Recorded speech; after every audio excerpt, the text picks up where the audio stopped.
அன்பான நேயர்களே, காலை வணக்கம்.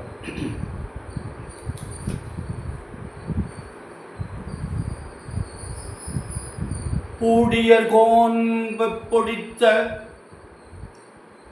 புகழியர்கோன் கடல் போற்றி. பூடியர்கோன் வெப்பொடித்த புகழியர்கோன் கடல் போற்றி. ஆழிமிசை கல்மிதப்பில் அணைந்த பிரான் அடி போற்றி. வாழி திருநாவலூரர் வண் தொண்டர் பதம் போற்றி. ஊடி மலி திருவாத ஊரர் திருத்தாள் போற்றி.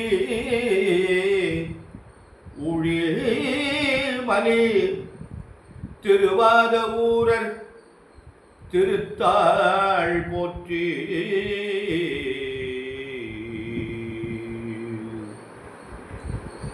பித்தா பிறை சூடி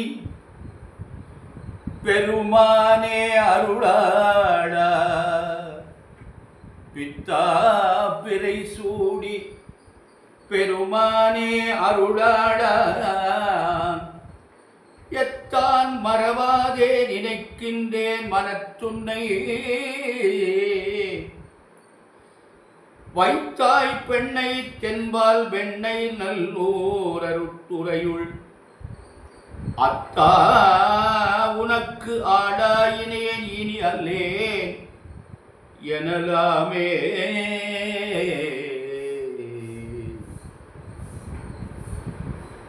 அத்தா உனக்கு ஆளாயினேன் இனி அல்லேன் எனலாமே.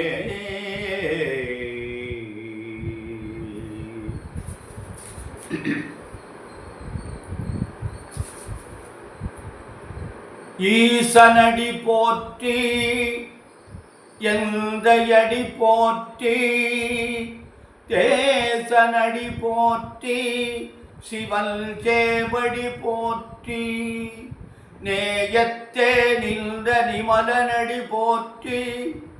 மாயப் பிறப்பருக்கும் மன்னனடி போற்றி. சீரார் பெருந்துரை நம் தேவனடி போற்றி. ஆராத இன்பம் அருளும் மலை போற்றி. சிவனவன் என் சிந்தையுள் நின்ற அதனால் அவன் அருளாலே அவன்தாள் வணங்கி. சிந்தை மகிழ சிவபுராணம் தன்னை முந்தை வினை முழுதும் ஓத உரைப்பனியான். தன் கருணை கண்காட்ட வந்தைதி விண்ணிறைந்து மண்ணிறைந்து விக்காய் விளங்கொழியாய். எண்ணிறைந்து இலாதானே நின்பெருஞ்சீர் பொல்லாவினையேன் புகழுமாறு ஒன்றறியேன். புல்லாகி புழுவாய் புல்லாய் பூடாய் புழுவாய் பல்பெருகமாய் பறவையாய் பாம்பாய் கல்லாய் மனிதராய் பேயாய் கணங்களாய் வல்ல அசுரராய் முனிவராய் தேவராய் செல்லான் இந்த இத்தாவர சங்கமத்துள். எல்லா பிறப்பும் பிறந்து இழைத்தேன் எம்பெருமான் மெய்யே உன் பொன்னடிகள் கண்டின்று ஊடுற்றே. அன்பு சார்ந்த நேயர்களே, இன்று கார்த்திகை மாதம் 28ஆம் நாள், சுக்கிரவாரம், வெள்ளிக்கிழமை. இந்த அருமையான நாள் திருக்கார்த்திகை வைபவம். சிவபெருமானுக்கும் அப்பன் முருகனுக்கும் உகந்த நாள். இன்று திருவண்ணாமலையில் தீப ஒளி ஏற்றக்கூடிய அருமையான நாள். எல்லோரும் வீட்டில் தீபங்கள் ஏற்றி கொண்டாடக்கூடிய ஒரு அருமையான நாள். கஷ்டங்கள் எல்லாம் விலகி நல்லருள் பெறுவதற்கு எம்பெருமான் அண்ணாமலையாரையும் வள்ளல் பெருமான் முருகப்பெருமானையும் பிரார்த்தனை கொண்டு எல்லோரும் அந்த தீப ஒளியை ஏற்றி இன்னருள் பெற வேண்டுமாய் எல்லாம் வல்ல முருகப்பெருமானை வேண்டுகிறேன். இன்று தையோதசி திதி 6:36 மாலை, பின் சதுர்த்தசி, கார்த்திகை நட்சத்திரம், சித்த யோகம், ராகு காலம் வந்து வெள்ளிக்கிழமை 10 to 12, யமகண்டம் 3 to 4:30, குளிகன் 7:30 to 9, சூலம் மேற்கு, பரிகாரம் வெள்ளம். அன்பான நேயர்களே, இன்று ராசி பலன்கள் எப்படி இருக்கிறது என்று பார்ப்போம். மேஷ ராசிக்கு இன்று ராசியிலே சந்திரன் வந்திருக்கிறார். அந்த சந்திரன் 4ஆம் அவர் லக்னத்தில் இருக்கார், ராசியில் இருக்கார், கேந்திர பலம் பெறார். 2ல் குரு இருக்கார். இந்த குரு 9ஆம் அதிபதி, அவர் 2ல் குடும்பஸ்தானத்தில் இருப்பது பெரிய சிறப்பு. அதனால் மேஷ ராசி பேருக்கு சனி பகவான் 10ஆம் இடத்துல 11ஆம் இடத்துல இருக்கார், லாபஸ்தானத்தில். அருமையான அமைப்பு. அதனால் மேஷராசி என்பவர்களுக்கு இன்று நல்ல நாள், நல்லதே நடக்கும், நல்ல காரியங்கள்லாம் நடைபெறும். கவனமாக நடந்து கொள்ளுங்கள். உங்களுக்கு மிகப்பெரிய கிரகம் 2 கிரகம் பலமாக இருக்கு. அடுத்தபடியாக ரிஷபராசி என்பவர்களே, உங்களுக்கு வந்து இந்த குரு ஜென்மத்தில் இருக்காங்க, ஜென்ம குரு. உங்களுக்கு ஏதாவது பிரச்சனைகளை ஒன்று பண்ணுவாங்க, இடமாற்றங்களை கொடுப்பாங்க. கவனமாக ஜாக்கிரதையாக நடந்து கொள்ளுங்கள். ஆனால் உங்களுக்கு ரிஷபராசிக்கு வந்து மிகப்பெரிய கிரகமான ராகுவும் சனி பகவானும், ரிஷபராசிக்கு சனி பகவான் 9, 10 கூடியவன், தர்ம கர்மாதிபதி யோகம் பெற்றவன். அவன் வந்து நல்ல பலமாக இருக்கார், 10ஆம் இடத்துல இருக்கார். 10 கூடியவன் 10லே இருக்கார். 9, 10 கூடியவன் 10லே இருந்தால் தொழில் பிரமாதமாக இருக்கும். அதனால் இன்று ராகு பகவான் 11ல் இருக்கார். இது 2 உங்களுக்கு சரியாக இருக்குது. குரு பகவான் சரியாக இருக்காரு. இவங்க பெரிய கிரகமான இந்த கிரகங்கள் 2ம் உங்களுக்கு சாதகமான கிரகம். அதனால் கவனமாக நடந்து கொள்ளுங்கள், எச்சரிக்கையாக இருங்க, நல்லதே நடக்கும். மிதுன ராசி என்பவர்களே, உங்களுக்கு ரொம்ப மென்மையான குணமுடையவங்க. நீங்கள் உங்களுக்கு குரு பகவான் சரியில்லை, 12ஆம் இடத்துல இருக்காங்க. அவங்க வந்து தேவையில்லாத விரயங்களை உண்டு பண்ணுவாங்க. ரொம்ப ஜாக்கிரதையாக நிதானமாக கவனமாக நடந்து கொள்ளுங்கள். நல்ல செலவாக பண்ணுங்க. குழந்தைகள் திருமணத்துக்கு இருந்தால் குழந்தைகளை பண்ணுங்க. வீடு கட்ட வாய்ப்பு இருந்தால் வீடு கட்டுங்க. இடம் வாங்குறதுக்கு வாய்ப்பு இருந்தால் இடத்தை வாங்குங்க. முடியலைன்னா ஜாக்கிரதையாக நடந்து கொள்ளுங்க. வியாழக்கிழமை தோறும் தட்சிணாமூர்த்தி வழிபாடு பண்ணுவோம். தட்சிணாமூர்த்திக்கு வில்வ பத்திரத்தினால அர்ச்சனை பண்ணுவோம், நல்ல பலன் தரும். கடகராசி என்பவர்களே, உங்களுக்கு அருமையான நாள். உங்களுக்கு ராசிநாதன் 10ஆம் இடத்துல இருக்கார். லக்னாதிபதி போய் 10ல் இருப்பது பெரிய சிறப்பு. தொழில் நன்றாக இருக்கும். உங்களுக்கு குரு வந்து 11ஆம் இடத்துல இருக்கார். இது 2ம் உங்களுக்கு நல்ல அருமையான அமைப்பு. அதனால் கடகராசி என்பது நல்ல நேரம். மற்ற கிரகங்கள் பலமாக இல்லை, அச்சபீச்சம் நடக்குது. புதுசாக எதையும் பண்ணாதீங்க, ஜாக்கிரதையாக நடந்துக்கும். நல்ல முன்னேற்றம் இருக்குது. இந்த குரு பயிற்சி வரை உங்களுக்கு சாதகமாக இருக்குது. அன்பான சிம்மராசி என்பவர்களே, உங்களுக்கு கிரகங்கள் சரியில்லை, எந்த கிரகமும் சரியில்லை. சிம்மராசிக்காரங்க நேர்மையானவங்க, நியாயமானவங்க, தைரியமானவங்க. அதனால் தூண்டு விடாதீர்கள். உங்களுக்கு 10ல் இருக்கிற குரு கெட்ட பெயர் ஏற்படுத்துவான். அதனால் ஜாக்கிரதையாக மேலதிகாரிகள் ரொம்ப கவனமாக பணிவாக நடந்து கொள்ளுங்கள். பணியுங்கள், தவறில்லை, நிமிர்ந்து கொள்ளலாம்.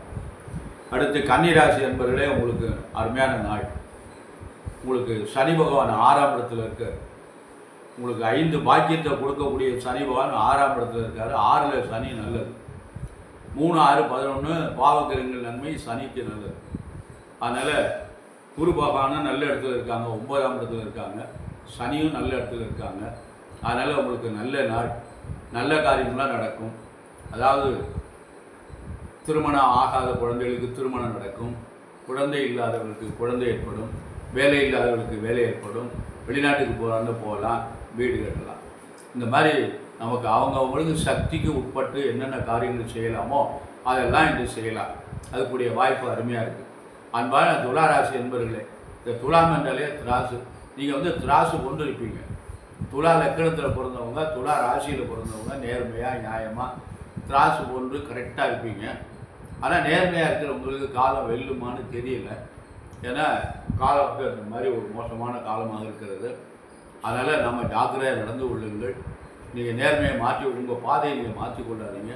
ஆனால் நேர்மைக்கு காலம் இருக்கிறது, இறைவன் வந்து வழிபடுவார். அதனால் உங்களுக்கு கொஞ்சம் நேரம் சரியில்லை. 8ல் குரு இருக்கார், அஷ்டம குரு. ஜாக்கிரதையாக நடந்து கொள்ளுங்க. புதுசாக எதையும் செய்யாதீங்க, தவறான வழியில் போயிடாதீங்க. அன்பான விருச்சிக ராசி என்பவர்களே, நல்ல ஆற்றல் சுறுசுறுப்பானவங்க. நீங்கள் கொஞ்சம் கோபம் வரும், பார்த்து கவனமாக நடந்துக்கணும். உணவு பழக்க வழக்கங்கள்லாம் விருச்சிக ராசி என்பது ஜாகிரதையாக நடந்துக்கணும். நேரத்துக்கு சாப்பிடுங்க. உங்களுக்கு குரு பகவான் நல்ல இடத்துல இருக்கார், அருமையான இடத்துல இருக்கார் உங்களுக்கு.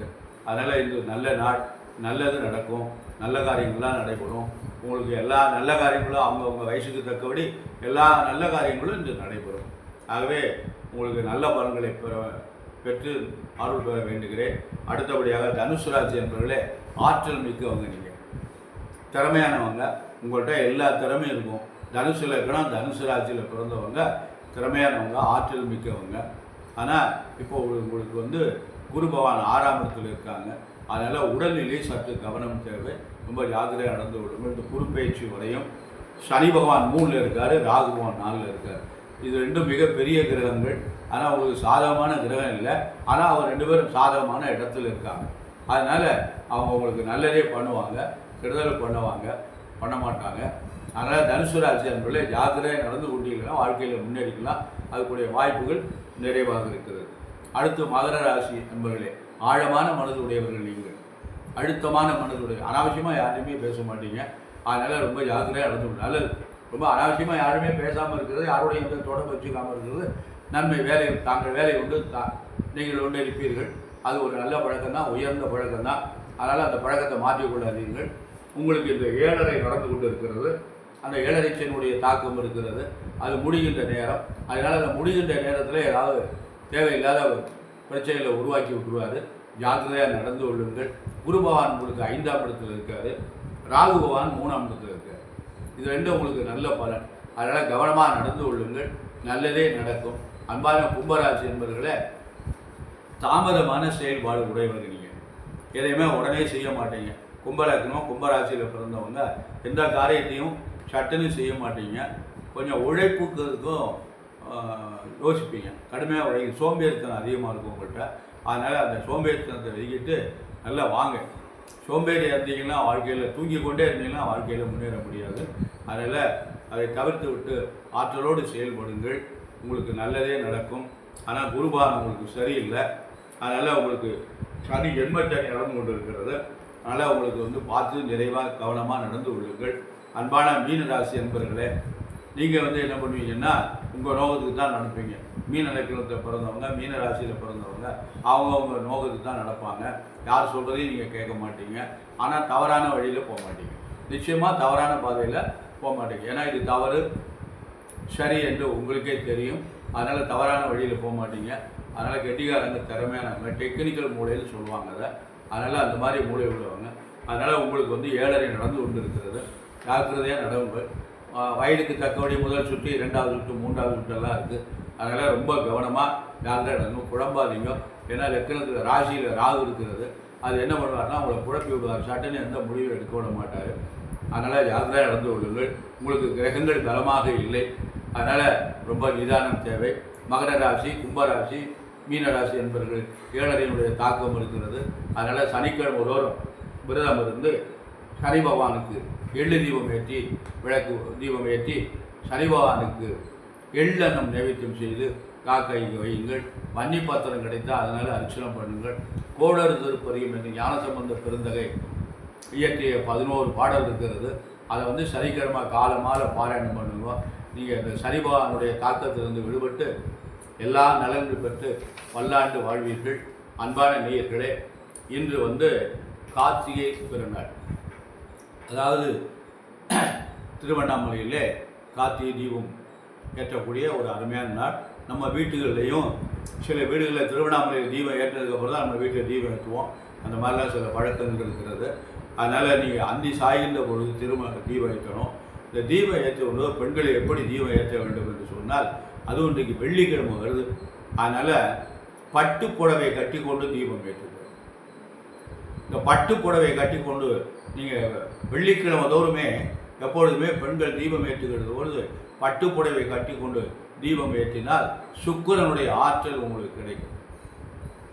அதனால் அந்த காலத்தில் பெரியவங்க என்ன பண்ணாங்கன்னா வெள்ளித்தட்டில் சாப்பிட்றது, வெள்ளி டம்ளரில் பால் குடிக்கிறது, இதெல்லாம் சொல்லி வச்சுருக்காங்க. ஆண்கள் பூஜை செய்கின்ற பொழுது பட்டு வேஷ்டி கட்டி கொண்டு பூஜை செய்வது. ஏன்னா அந்த சுக்கிரனுடைய ஆற்றல் நமக்கு உடம்புல கிடைக்கணும் அப்படின்னு ஒரு கருத்து இருக்குது. அந்த சுக்கிரன் தான் சுகமான வாழ்வை கொடுக்கக்கூடிய கிரகம். அவன் வந்து உங்களுக்கு சுக்கிரன் நீசம் அடைஞ்சிட்டான் ஒரு ஜாதகத்தில் வச்சுக்கோங்களேன், ஆண்கள்கிட்ட உயிரணுக்கள் குறைஞ்சி போயிடும். பெண்கள்கிட்ட சுக்கிரன் நீசம் அடைஞ்சால் கருமுட்டை வளராது.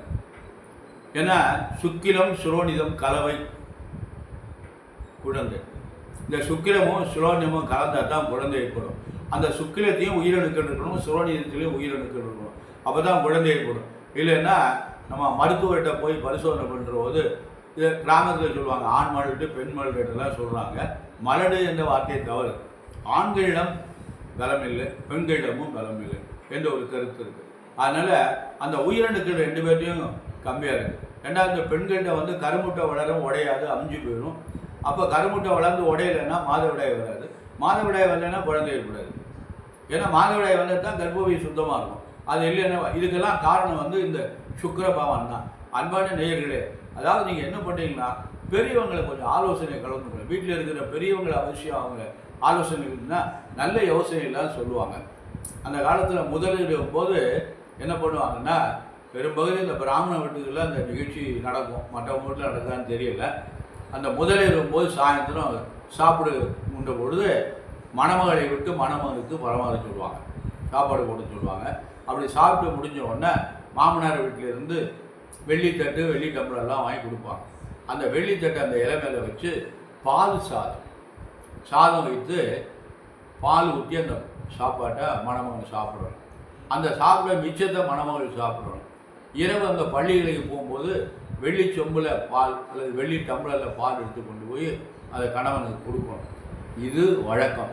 இந்த வழக்கம் எதனால் ஏற்பட்டது என்றால், அந்த வெள்ளி பொருளை நாம் பயன்படுத்துவதால், வெள்ளி பொருளை நம்ம வெள்ளித்தட்டில் சாப்பிடுவதால், வெள்ளி டம்ளரில் பால் குடிப்பதால், பட்டி வேஷ்டி வெள்ளி ஜரிகை போட்ட வேஷ்டி அணிவதால் நமக்கு சுக்கிரனுடைய பவர் நமக்கு உடம்புல கிடைக்கும்.